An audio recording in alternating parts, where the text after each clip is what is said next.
Hey Jeff, it's Rach. I was just calling to tell you I cannot stop listening to the podcast. It's great, and I feel like you're opening a whole new world of stories and people and connecting some kind of magical, spider web, and it feels good to be a part of.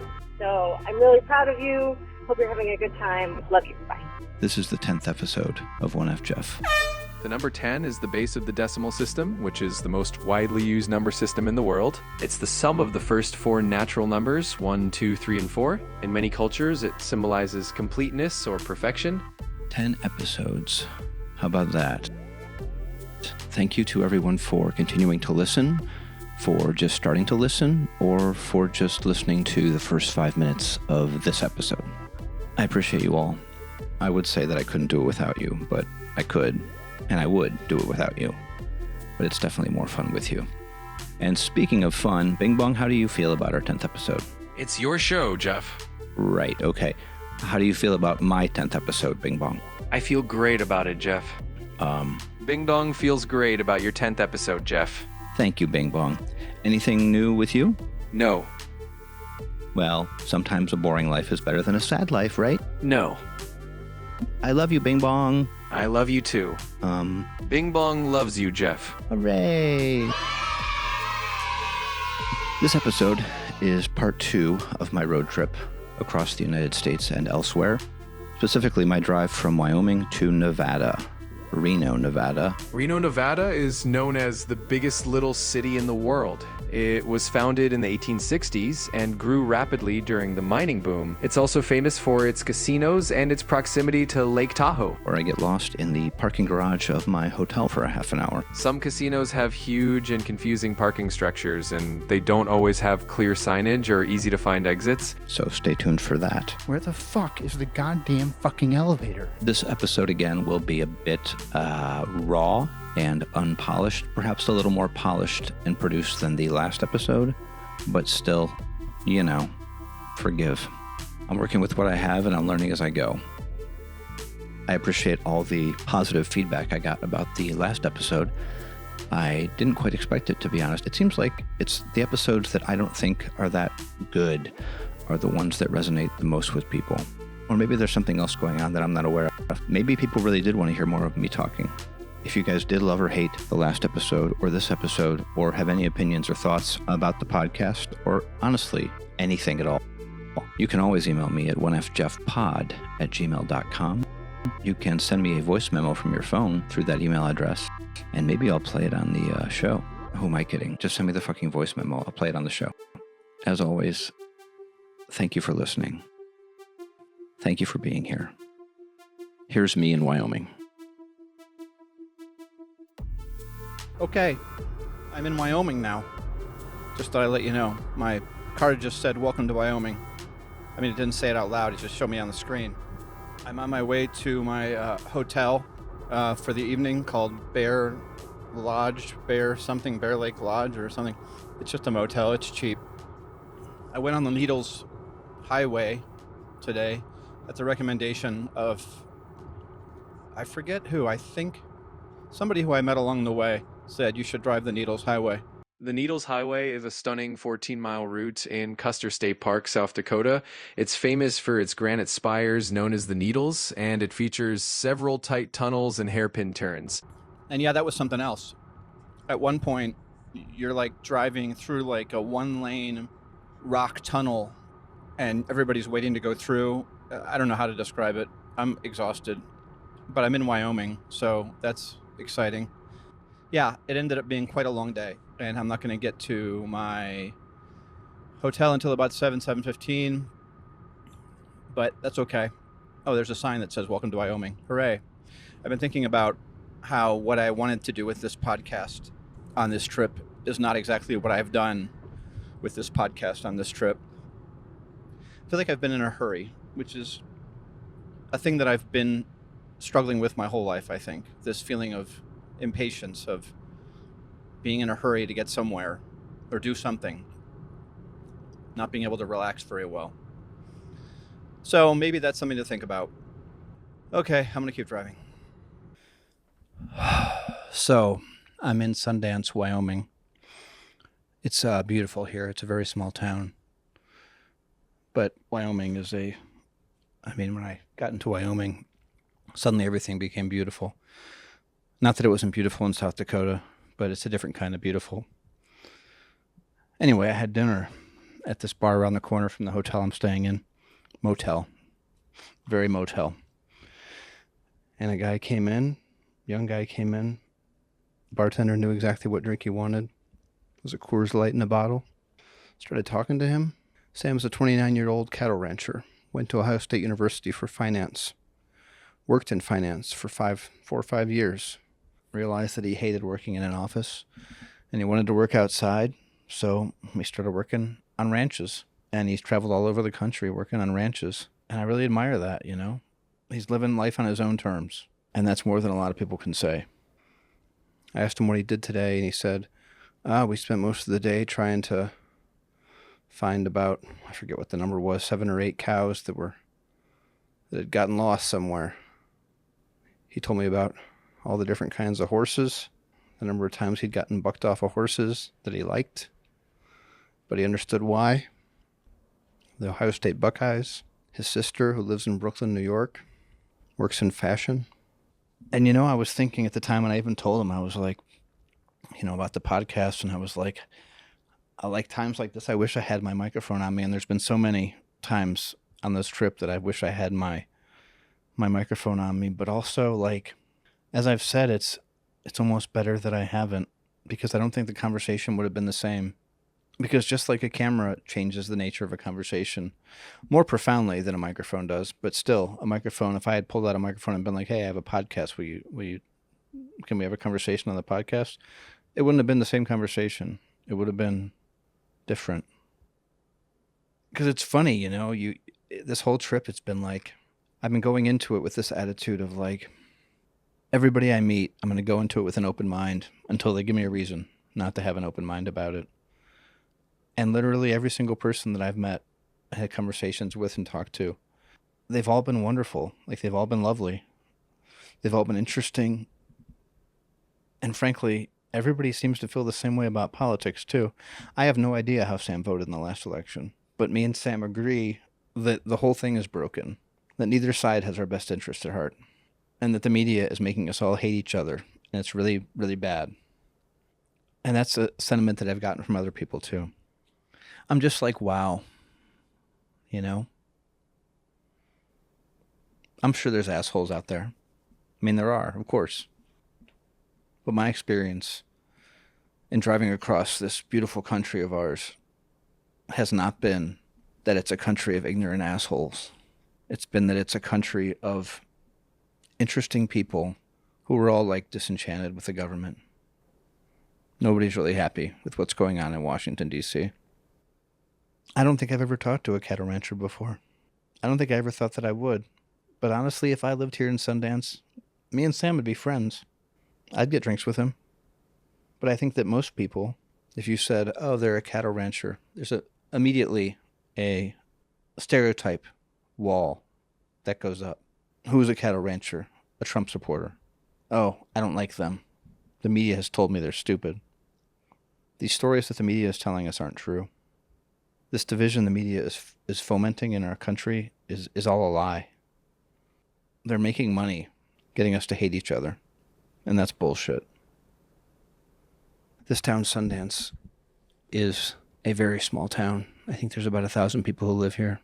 Sundance is a small town in northeastern Wyoming, known for its connection to the Sundance Kid, who got his nickname there after an arrest in 1887. It's a sleepy town in the foothills of the Black Hills of South Dakota, I think. I don't know. It's real pretty out here, and I just went for a walk to close my rings. It's dusk in a way that only happens in the middle of Wyoming. Not the middle, the edge. I don't know where the fuck I am. I'll be honest. I don't know where I am. I'm near Devil's Tower. I'm going to see that shit tomorrow, bro. Anyway, I don't know how I'm going to make this into a podcast, but I'll do my best. Okay, it's day...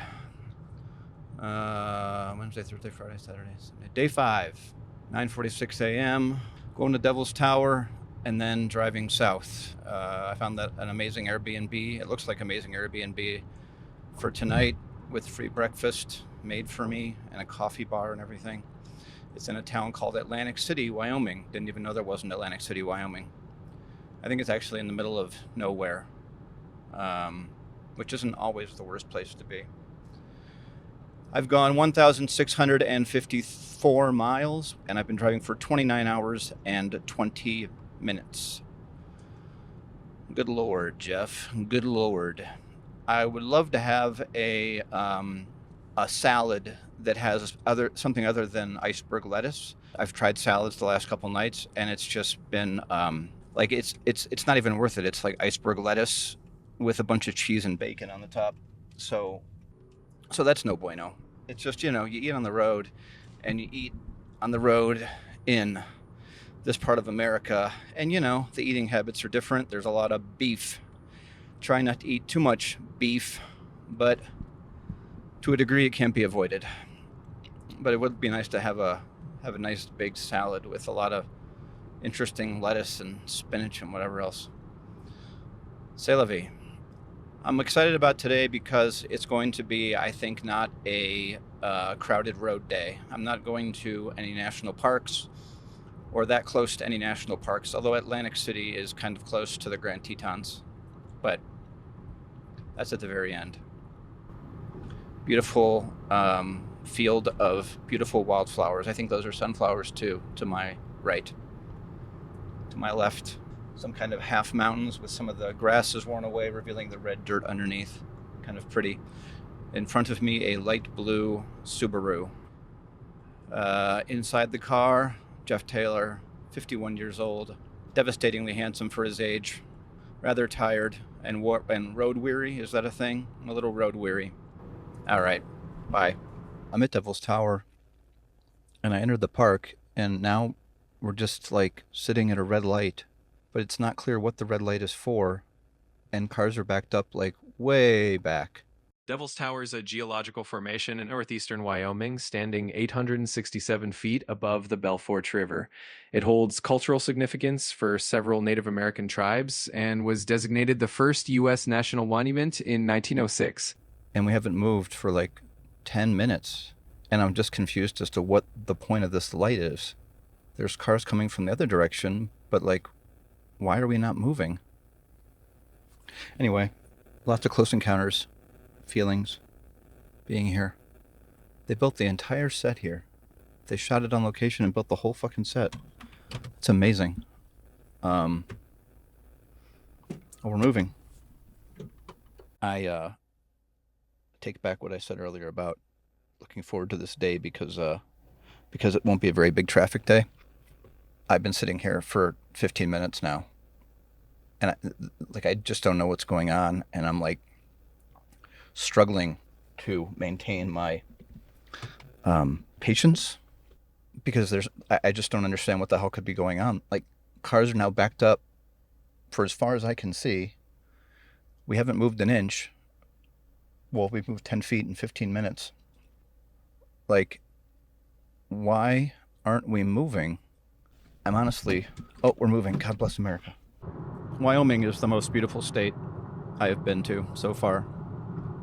When I left Devil's Tower, which was pretty amazing, you're driving through flat countryside for a while, for an hour or two, and then suddenly it starts to get hilly, and then suddenly you come over one of the hills, and then the whole landscape just opens up, and you see the mountains in the background. There's brown hilly landscape in the foreground that I'm driving through, and then far in the distance there's a giant mountain range that's all covered in blue.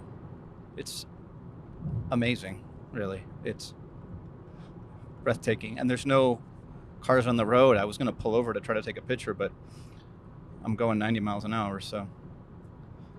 But yeah, well done, Wyoming. So I am in Thermopolis, Wyoming now. I'm just taking a quick respite before I do the final hour and a half to Atlantic City, Wyoming, where I'll be staying tonight. It's been an incredible drive. I've seen so much beauty on this trip. It's, again, the law of diminishing returns. It's hard to all take in. But wow, went through this mountain pass that was just stunning. I forget the name.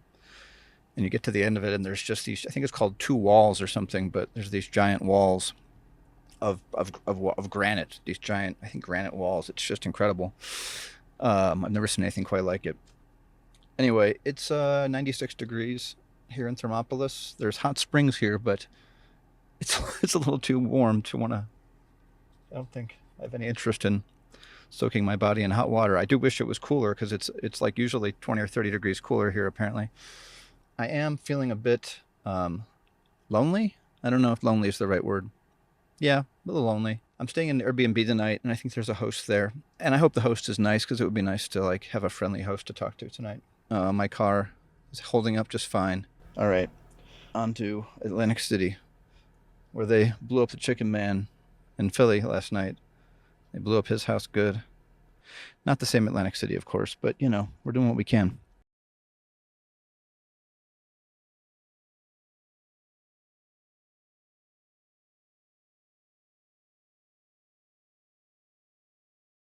All right, and I have hit 2,000 miles on this trip. I don't know what city I'm in, somewhere in Wyoming. Lions Valley Road, anyone? Sand Creek Massacre Trail, everybody loves that one. 2,000.1 miles now, so we're still moving. And we have been driving for 35 hours and 53 minutes. 13 miles outside of Hudson and 23 miles from Lander, Wyoming. Going over the Little Wind River. Everybody loves that one. All right. 2,000 miles. Still going. Hello. I am in my bedroom here in this, it's a very big house in the middle of nowhere. It's totally off the grid. It's powered by solar and wind. And this couple in their 80s lives here. And they own the house. They're trying to sell it. They're very nice. But it is one of the things where I do feel like I'm a house guest, kind of. I felt earlier like I should be like going and talking and saying hi to them, but I was so tired that I was just like, I'm just going to go lie down in my bedroom and figure out my next 2 days of travel or 3 days of travel. Anyway, it's a beautiful spot. It's just gorgeous. It's near this old mining town called, I think I mentioned it, Atlantic City. And it's really a rundown mining town. There's like one restaurant, one store. I had dinner there in this like renovated saloon from the 1800s or something. Another hamburger. So much beef. So much beef. I'm extremely tired right now.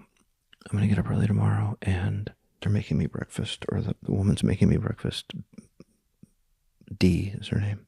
And then I'm going to get on the road, drive to the Tetons, and then drive to Idaho Falls, where I have rented a room in a hotel, and it says they have laundry. So they better have laundry, because I need to do laundry tomorrow night. Day 6, Monday, 9:53 a.m. I'm traveling north on, I don't know, some road in Wyoming. The least populous, but also the most beautiful state by a landslide so far. Right now on my right, there is a giant brown field, but in the distance there are the Grand Tetons, which is where I am heading. Last night I stayed, as I've said, in Atlantic City with Dee and her husband. I forget what her husband's name was. It was a little awkward, I'll be honest. It was a beautiful house. A lot of animals, saw antelope and prairie dogs and big rabbits and all sorts of animals. But it was a little awkward. But she did make me a wonderful breakfast this morning, which is like the biggest breakfast I've had since I've been here. It was an enlightening and interesting and unique experience to stay out there. I feel like they're very lonely people. She said they don't even stay there in the winter because there's so much snow they can't even... The snow just covers up the house entirely. She also said that her daughter is a professional ballroom dancer who wins competitions all over the world, which also interesting. I'm enjoying myself. I'm finding some peace out here. I've been traveling for less than a week, and it feels like I've been traveling for a month. But again, that's, why we travel. Part of the reason, anyway. To slow down time, to make everything new again. Be like a kid, Wyoming is fucking enormous. And it's crazy that this is the least populated state. I think there's fewer than 1 million people live in the state. Fewer than live in Columbus, Ohio. And also, America is fucking big. You really get a perspective on the geography of America when you drive across the country like this. Places that I knew where these states were, generally speaking, but I didn't know how they connected together. I didn't know where the time zone started and ended. I didn't have a feel for it. I mean, I don't say that I necessarily do now, but I kind of do, because I'm driving all across it. But that said, I don't have any fucking idea where I am right now, aside from Wyoming. So you can look back at your past in, I think, 2 different ways. You can look back and feel bad because of the mistakes you made, because of the paths you didn't take, because of the friends you lost for whatever reason, because of the relationships that ended. Or you can look at it as just being part of the path that you're still on, and that had any of the things, bad and good, not happened in your past, you wouldn't be where you are right now. And where I am right now is driving into the Grand Tetons on a beautiful summer day. A bit frustrated by the slow drivers, to be fair, but I'm trying to lean into it. I think that's maybe what I need to do on this trip, is try to find some patience. Because I just got a speeding ticket because of my need to always be in a hurry. What am I in a hurry for? I mean, I can tell you what I'm in a hurry for. I'm in a hurry to get to the place. But then I'll be in a hurry to get to the next place.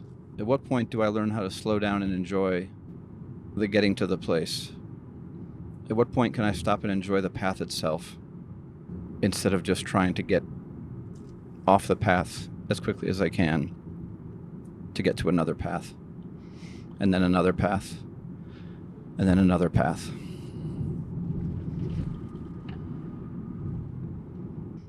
I've been so blessed over the last 4 or 5 years to have time, and I'm glad that I'm finally using the time this year.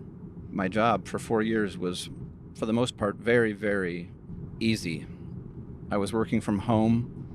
I often didn't have a lot of work to do at all. I was generally working about maybe 10 to 20 hours a week. And what was I doing with all the time, all that free time? Worrying about wasting all the free time. But again, don't look back, because I'm figuring it out now, and better late than never, right? And I am driving through the Grand Tetons, and it is beautiful. There are pine trees and mountains all around me. And this is good. This is okay. So I'm in the Grand Teton National Park now. It's crowded. And, it's really pretty, of course. It's crazy pretty, but boy, there's just a lot of traffic and people, and it kind of makes the whole experience, I want it all to myself. Grand Tetons, well, the word Teton comes from a French word meaning nipple, because apparently French trappers or something discovered these and called them nipple because of the way the mountains look. I haven't looked hard enough at them to determine whether the mountains look nipple-like, but I would suggest that maybe they'd been hiking for a long time and maybe were hungry and lonely for female companionship. So I think anything at that point is going to look like a nipple. And let's all stop reproducing, can we? And photography, let's talk about photography. I used to love to take pictures, and I still do sometimes, but it's not nearly as much as I used to, for the simple reason that everybody has a camera in their pocket, and everybody is taking pictures of everything all the time. You stop at these overlooks and these lookout points, and you're just one of 10 or 20 people, maybe 30 people, standing there taking pictures with their phone. Why don't they just distribute a digital zip file of a bunch of great photos of the park when you walk in, and everybody can get them, and then nobody can take pictures anymore. Then everybody can just stop and appreciate the park. Because I do it too. Everybody wants to take pictures. It's a very human inclination. My dad took tons of pictures, and when I was a kid, I would get so annoyed because he wanted to stop at every overlook, every scenic vista, and take pictures of us. And now I look back and I'm like, well, thanks, Dad. Really, thank you for doing that. Because my dad took some amazing photos. Amazing. Is there a term for being exhausted from touristing? Hey, Jacques, what do they look like to you, the big mountains? The montaña. What do they look like to you? I think they look a little like a nipple. That's what we call them, the nipples. We call them the grand nipples. That's one of France's wonderful marks they've left on our country, calling one of our most beloved natural landmarks nipples. Très bien. Just a quick announcement. I am now in Idaho, which, according to the license plate, has famous potatoes. The state of Idaho marketing team needs to up its game on those license plates because famous potatoes is really not, aren't you, like a weirdly shaped state. Looks kind of like Oklahoma if you flip it over and turn it. Has some tremendous beauty so far, but famous potatoes, I mean, I don't know if there's something to brag about. All right, we're going over Moose Creek. You know what that means? It doesn't mean nothing. And there's a burn ban. Okay, that's all for today's episode of I'm in a New State. Tune in again for I Am in Nevada, followed by I Am in California. Buenos dias. Buenos dias. Buenos dias. Hoy es el día 7. Bueno. Day 7. Today I am driving straight to Reno, Nevada, where I am staying at the Circus Hotel and Casino. I have a 9-hour drive today. I have driven 2,416 miles. I have driven for about 44 and a half hours. And I am going to drive 600 miles today. I'm excited to go to Reno. I've never been before, and I enjoy weird casino towns, and I enjoy weird casino hotels. I don't believe I will gamble. Mostly I'm just going to go for the shits and giggles. Mostly giggles. Hopefully only one shit. All right, it's 11:50 a.m., soon to be 10:50 a.m. because I'm, I think, nearing the Nevada border, and I have 7.5 hours to go till I get to Reno. Never been to Reno. Been to yes. Oh, you get it? Wonder if anybody makes those shirts. It's not Reno, it's yes. That's $1 million idea right there. Write that down. Well, I'm in Nevada. I got into Nevada about, an hour ago. I'm on 80 West. And it is desolate. Beautiful, but desolate. It's just like foothills and mountains, small mountains, and brown as far as the eye can see. It's real pretty. I've thought about stopping to take some pictures, and I might, but it's just difficult to see a turnoff until you're right next to the turnoff, and then it's too late. But yeah, it's super pretty. I am about 26 miles from Wells, Nevada, if that rings any bells to anybody at all. There's green, brown, little blue, red mountains, blue sky. I'm developing calluses or blisters on part of my hand from driving so much. So there's that. I'm trying not to hold the steering wheel in that way, but it's just the way I hold the steering wheel. It's just one little part that I'm developing a callus on, so go me. I'm 162 miles from Reno. I feel like I'm absolutely in the home stretch of this leg of my cross-country trip. But today has been a lot of driving. A lot of beautiful driving, albeit, and now it's like getting kind of stormy, so there's like crazy storm clouds in front of me, and you can see the rain coming down, but there's none coming down on me yet. There's a lot of lightning coming out of those clouds too. But there's also like a giant circle of blue sky. So I don't know. We'll see. This trip has definitely gotten to be more expensive than I was imagining, and I'm trying to not stress about it. I have savings I can throw into, but I just didn't expect to spend this much money on car repairs, on a speeding ticket, on hotel rooms, etc., as I have. I guess I didn't think it out well, but what fun is it to think things out well before you do them? Not fun. It's more fun just to fly by the seat of your pants sometimes. Take chances. Money comes and goes. It turns out that, like, many states out west have 80 mile an hour speed limits. So far, it's South Dakota, Wyoming for part of that, and Nevada. Maybe Idaho too, but I don't remember. Anyway, very pretty. There's kind of mountains all around me. Not big mountains, but, brown mountains. A lot of billboards too. And then a lot of, like, desert-looking areas with brush and so forth and so on. Land for sale, desert acreage. So it is the desert. That's a sporting goods billboard. Yeah.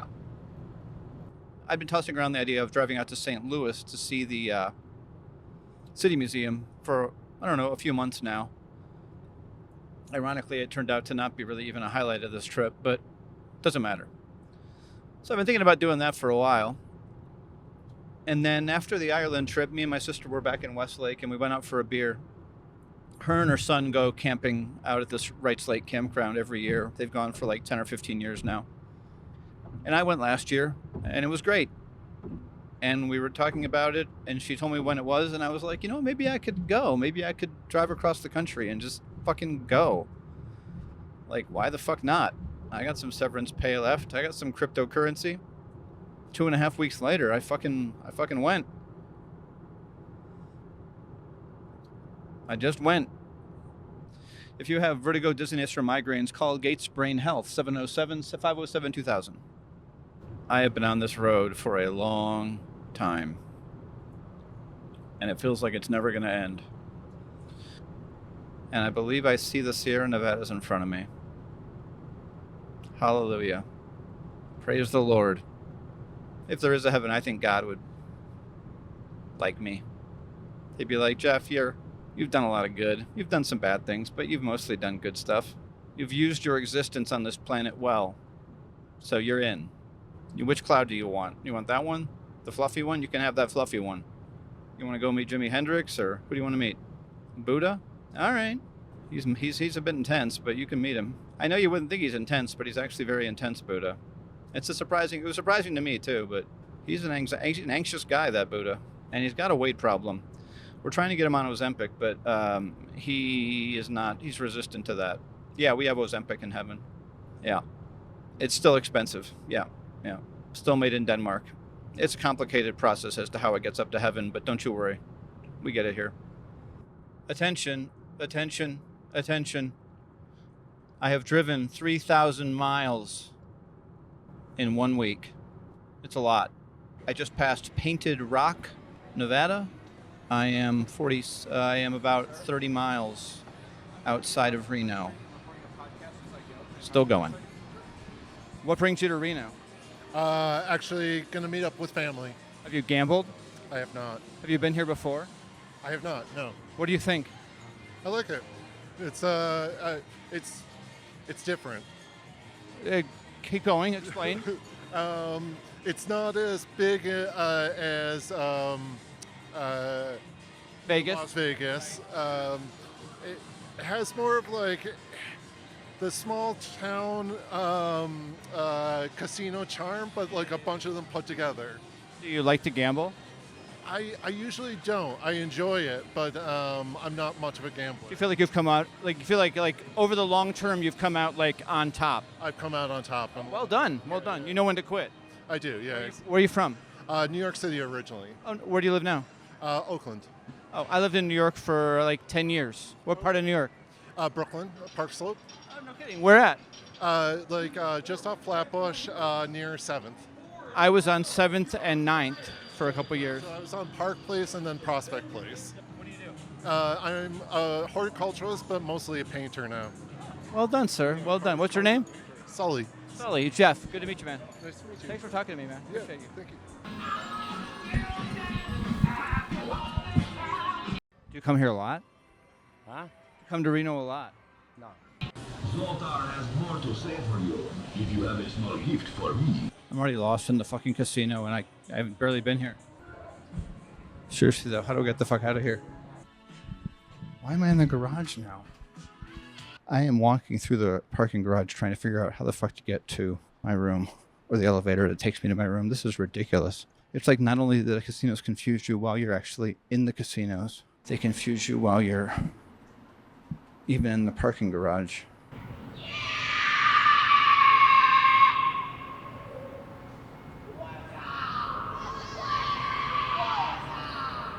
Those people are screaming. Okay, well, Circus Circus Casino is a strange place. In the same way that all casinos are strange, but also not in the same way that all casinos are strange. I think there's trouble afoot. I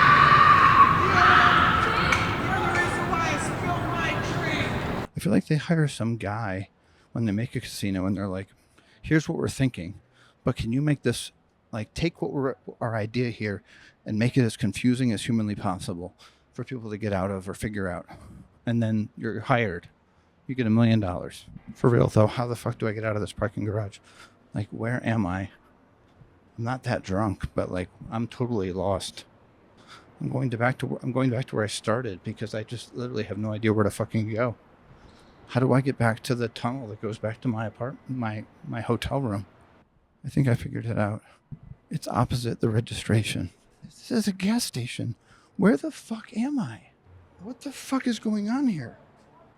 I'm totally lost in this fucking garage. This is ridiculous. How do you get to the fucking tower that I'm staying in? I'm getting angry. Like, there's no signs. There's nothing. There's just exit signs, which is for the cars. Where the fuck is the goddamn fucking elevator? Like, I've already walked through this fucking garage for like the last 10 minutes. Where the fuck is the goddamn exit? This is ridiculous. Like, where's my car? Where am I going the right way now? Walking away from Jimmy John's? Put some fucking signs up. I was just here 5 seconds ago. I'm still baffled. Where is the entrance to where I'm living? Like, what is this? I'm in the wrong parking garage. That's what's happening. There's 2 parking garages, and I'm in the wrong one. And I need to go back down to get to the right one. Do you really want me to be wandering around the parking garage for a half an hour? No, you don't. So put some fucking signs in the parking garage. Like, literally, you want me to be confused in the casino, not the goddamn parking garage. The idea is that if it's a bit of a hassle to leave, you might just decide to stick around and keep playing. I've been walking for like fucking a half an hour now. I'm still not in my room. What is going on? It's a different paint color. Anything. Jesus Christ, I finally found the right hallway. That was fucking horrible. God, these fucking elevators are even horrible. Take me to the floor I want to go to. Are you fucking kidding me? Some older casinos like Circus Circus in Reno can have elevators that feel outdated or just not very user-friendly. Sometimes the controls of the key card systems can be finicky. Casinos are disturbing places.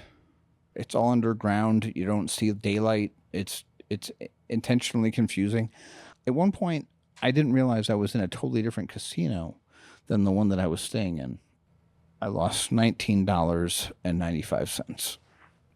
I was walking out of the casino or trying to figure out how to get out of the casino. And somebody's like, hey. And I'm like, look around, what? And they're like, your ticket's about to fall out of your pocket. And I'm like, oh, it's only for 5 cents.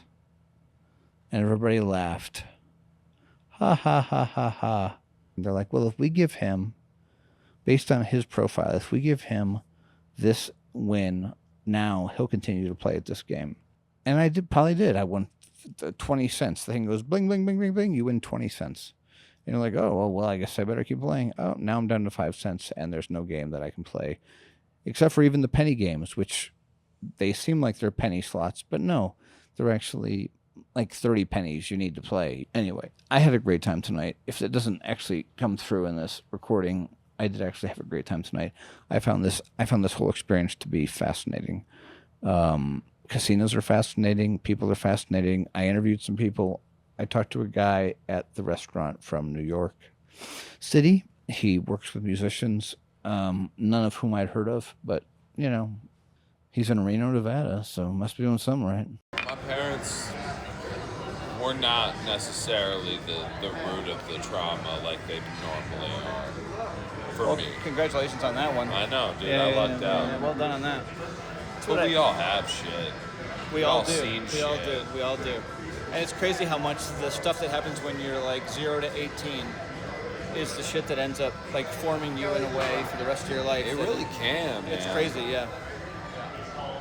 Yeah. What's your name, man? Julian. Jeff, man. Good Nice to meet you. meet you, bro. It's about your balance, bro. You can't take all of the societal shit and capitalism and all that and decide what your happiness is based off that. There's people who make way less money than you. What do you mean by that? I'm saying there's no. This is all right. I'll give you my take. Go ahead. My privilege as a New Yorker and growing up as like a middle class kid in a private school with the richest people in the city. Middle class in New York, upper middle class anywhere else, for sure. Yeah, I'm sure. But anyway, but I went to school with billionaires. Kids. Sure. And Where'd you go? Dalton. Dalton. Oh, My friend worked at the other one up your side. He worked at there's a bunch. There's Horace Mann, Fieldston, Dalton. There's like Sacred Heart. there was There's one more. It was anyway, it doesn't matter. We did video. Browning, Hackley, Dalton's the one that Trinity. Epstein worked at, right? He taught at Dalton, didn't he? I think so. Yeah, he did. Was he your teacher? No. Years before. I'm kidding. But it taught me that money really, or lack of money, does not guarantee happiness. 100%. And 100%. that lesson at an early age, along with no matter what you look like, what you do, none of it guarantees you shit. Like, I don't know. 100%. It evens the playing field with happiness. You see these people who have so much money and they're just, because the bar keeps going up. That's the thing. Like, it's just a human nature thing. They just want more and more and more. They just get to a place where they have to work all the time and they don't raise their kids. But human nature is still, there's a thing. I think these multimillionaires who have plenty of money, it's like you get to a place where you don't need to worry about anything. But your brain has to find things to be, like, you have to find things to worry about. Find things to be, you know, you gotta find something to do. Your brain wants to do shit. That's why Michael Jordan sold hot dogs. Remember those hot dog commercials? He sold hot dogs for a while on TV. And I was like, what are you doing? What are you doing? You know what he made the most money off of besides Nike? Well, Nike was Besides the it. biggest money maker. Second to that, What's that? private prisons. Michael Jordan is one of the largest owners of private prisons. No in shit, the world. dude. Oh, that's awful. Now I hate Michael Jordan. I never liked him that much, but still. That's Fuck fun. Michael Jordan, but also like the greatest baller who's ever played. Does LeBron James have any money in anything horrible? Nice to meet you, bro. What's that? Said nice to meet you. Yeah, dude. Good to meet you, man. Take care of yourself. You too. Be Drive well, safe. man. Thanks, you, man. Thanks, man. Appreciate you. Once you realize that the energy here is desperation and sadness, it's hard to not see it everywhere you look, especially the people who live here. Like, you live in Reno and you're hanging out in the corner of a parking garage at a casino. What's going on here? What brings you to Reno? I live here. Oh, how long have you lived here? I lived here since about February. I moved here from Wisconsin. Why'd you move here? Better weather, I guess. Lower rent, you know. stuff like that, right. Do you like it in Reno? Oh, it's great. You been gambler? Not a real big gambler, but yeah, I've done all right for myself. Do you feel like you've come out on top in the end? Like, do you feel like in all your gambling life history, do you feel like you're up or down? Mostly up, actually. Mostly up. Well done. Well done. What do you do? Right now, I'm taking the summer off. Me too. Unfortunately, my mom passed and left me some money, so I have enough money to cover my rent. Well, congrats, man. Not your mom dying, but I'm getting the money for your mom dying. What's your name again? My name's Daryl. Daryl. Jeff. Nice to meet you, man. Thanks for talking to me. I gotta go to bed. Hello. Buenos dias. It is day 8. It is Wednesday, July 30th, 11:25 a.m. here in Reno, Nevada. Last night was weird, and I only had 3 drinks. Like, it's strange. I think they make the drinks extra strong here in Reno because they want you to gamble more. I got lost in the parking garage last night for about a half an hour. That was fun. And then later on in the night, I was just wandering around, and I guess it's all underground here, but I was wandering around, and then I was trying to get back to my hotel room, but I could not for the life of me figure out how to get back. And then I finally, like after another half an hour of wandering around looking for my room, I finally asked a dealer. I was like, how do I get back to my room? And he's like, are you in the Circus? And I'm like, yeah. He's like, well, this is whatever the name of this hotel is, whatever casino. I'm like, oh, well, that explains it. So yeah, I had to walk forever to get back to where my room was. It was funny at the time, I think. Was it? I don't know. Anyway, I woke up feeling like hot garbage today. It took me about an hour to actually like feel like myself again. And I'm still a little bit worn for the wear. But I got a late checkout for my hotel room, so I don't have to leave here till 1, which is nice. Because I like hanging out in hotel rooms and recovering from hangovers. At the moment, I'm watching a ridiculousness marathon on MTV while slowly packing up my stuff. The only show that MTV shows now is Ridiculousness. It's literally on almost all day. I'm very soon going to start driving to Rice Lake, which is about an hour and 15, hour and 20 minutes away. And I will be in the woods. I'll be off the grid, so no cell phone service, which is nice. Oh, this hotel is weird. I mean, the room was cheap, but for a casino hotel, it's surprisingly vacant. The shower, though, is the worst shower I've experienced throughout my entire trip. It's just like, there's no real stream of any sort. It's kind of like somebody putting their thumb over a hose, but not really. I don't know. I mean, it got me clean, so that's fine, but what are you doing? Ridiculousness is actually a pretty entertaining show. It's like America's Funniest Home Videos, but more violent. Here we go. Day 4. Day 8.